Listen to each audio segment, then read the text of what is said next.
lesbian. In the scene with Charlie Sheen, she just likes him because he looks kind of butch if you squint. And when they're talking, she says these two things to him. She says, "Why don't you put your thumb up your butt?" Okay. Queer code. A little specific. And then she says to him, he's like talking to her and she's like, "Blow yourself." That's interesting. And also their whole talk together is like him psychoanalyzing her. That is lesbian behavior. Yes. That's queer behavior of like meeting someone and 3 minutes after you meet, you're getting like a therapy session. You're getting like the DSM-5 is out. Like, and then she literally says like, "What tarot are you, cards are being turned over." Yeah, absolutely. He literally says like, "You should go to therapy. Like, here's a therapist I recommend." Yes, he's literally like, "Go to therapy," and then she says, "What are you, a psychiatrist?" And anyway, but then they make out, which is like, maybe she's like trans non-binary. But I do feel like Charlie Sheen gives like super queer vibes in that scene. 100%. Like 100%. the haircut, the outfit. He's like a few steps away from being in like a dyke leather bar. Like, yes, he's very close, dangerously close.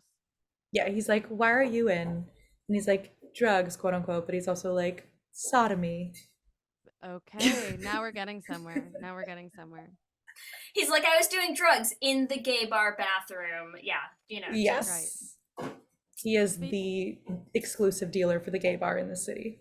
Yeah. But then I was like, are these old movies, like, are all the pretty mean girls just giving me gay energy because that's what I want, or because they're genuinely giving off gay energy? Because no, I just like it's love gay energy. Is it, or am I just like, I love a pretty mean girl, and we all love as a society? Love honestly probably both. Okay. Because I agree, like, it's like, is it wishful thinking? Because you're like, yes, please. Right. Like when we did our Should Have Been Gay on the movie Mean Girls. Oh my gosh. It's like, are you just like, yes, step on me, Regina George? Or is she actually super queer? But like, girls gay. Right. I think like, so. I think she's gay. I think her and Janice Ian's like definitely hooked up. Yes. And then there's like a lot of internalized things, guys. Her and Jeannie can go to couples therapy together. That would be an amazing couple. Well, yes.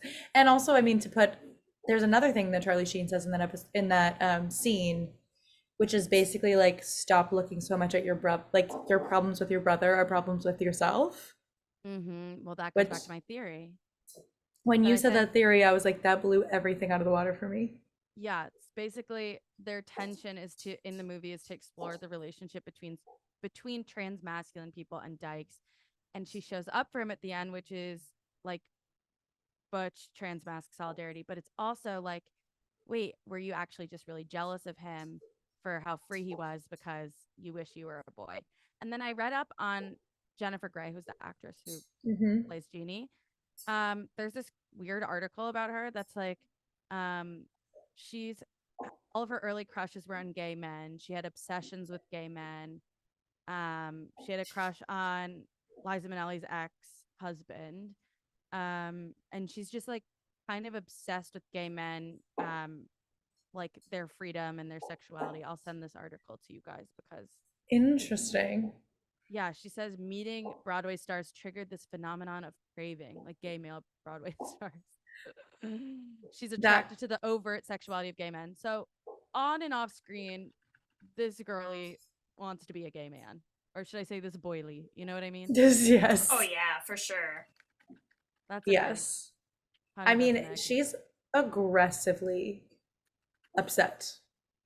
Like aggressively. And I like the fact that that you're reading Ferris as transmasc, because I also feel like in a like more modern day reading of it, it is like also he's like the most popular kid in school also.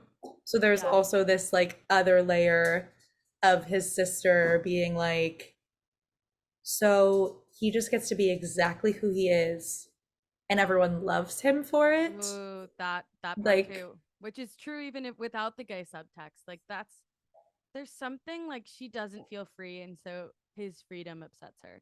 But also, if we're gonna peel the gay stuff away, it's like men get away with everything. So But it's Yeah, not she's even like, just "I getting away can't." with it, and it's not just the freedom either, because I think there's a big thing in Jeannie's story in this where it's like she spends all day with this constant reminder of like everybody's like, oh, how's your brother, like how's Right. Ferris, like the thing with like the big Save Ferris. water tower with the save Ferris and all this stuff, and it's like there's something so specific about Ferris being seen mhm. by all of the people in their community, you know, and like acknowledged and valued, that like really doesn't sit right for her in a way that only someone who feels deeply unseen, you know? Like that's what kind of resonates Right. with me about Jeannie's thing, is like it's a weird thing to be that upset that people care about your brother.